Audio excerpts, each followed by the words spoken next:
During the course, you'll probably have a few problems with your code. It won't work as you expect it to, you'll get bugs, and you'll probably be pretty frustrated.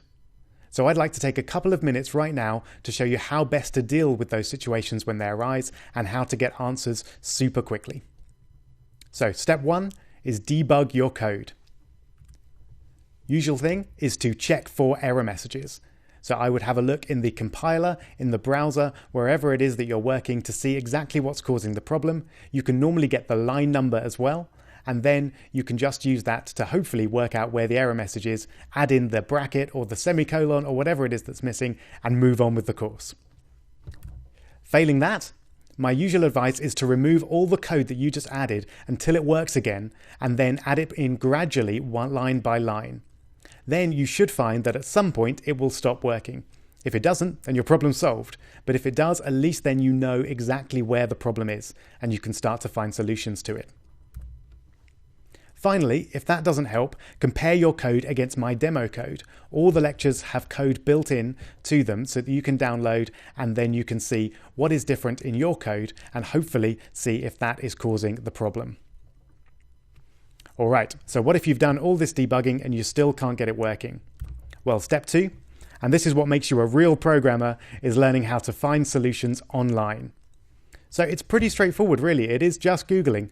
My general approach is to Google the specific error message that you've got. And if you don't have an error message, then get one, either from the compiler, from the browser, from Xcode, whatever it is, and then Google that along with the name of the programming language. Almost certainly, at least one person, if not several people, have had that exact same problem, and there's probably a solution right there on Stack Overflow for you. So that's issue number 1. If that doesn't help, then you can always Google how do I do, and then whatever it is that you're trying to do. Again, put the name of the programming language in there as well. And that will probably get you a few lines of code which will achieve exactly what you want. You can either paste those in and move on, or you can see what was different about those to the code that you were using, and then hopefully work out where you were going wrong, and then, once again, move on with the course. All right, occasionally, of course, you will have to ask some questions, and that's absolutely fine.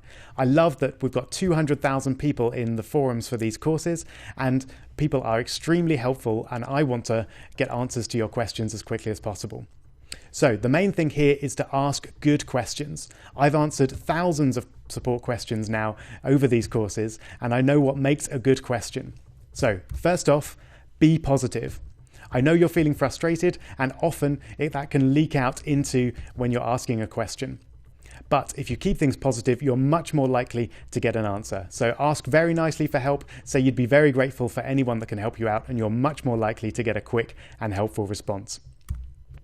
Secondly, be specific. So don't just paste in a massive load of code and say, this doesn't work, what's wrong? But once you've done all the error checking and the debugging, you should know exactly where your problem is. So send a screenshot of that code, or send the few lines of code that are not working along with the error message, so that we know exactly where you're going wrong. And then once again, you should get a nice, quick and accurate response to your question. If you can do, give a link to your code in action. So this is particularly useful for the web course, but maybe for other courses as well. Either give a link on your web hosting or to jsbin.com, or another site where your code is actually running. Then we can make changes and test it out, and we should be able to get back to you even quicker with a solution. Finally, once you've got your solution, thank someone if they've helped you. I've looked back over the forums, and the vast majority of helpful comments are not thanked at all, which doesn't encourage people to help people again. So please do just go back and say thanks, that was really helpful, so that they know that they've helped you. And last but not least, while you're there, why not see if you can answer someone else's question? If you've had help from me or from other people doing the course, then it's great to give back a little to the course and then help a few other people as well. So while you've asked your question, just answer a couple of other people's, and then that will keep the love flowing and keep everyone happy and progressing in their coding careers. So enjoy the course, and I'll see you in the forums.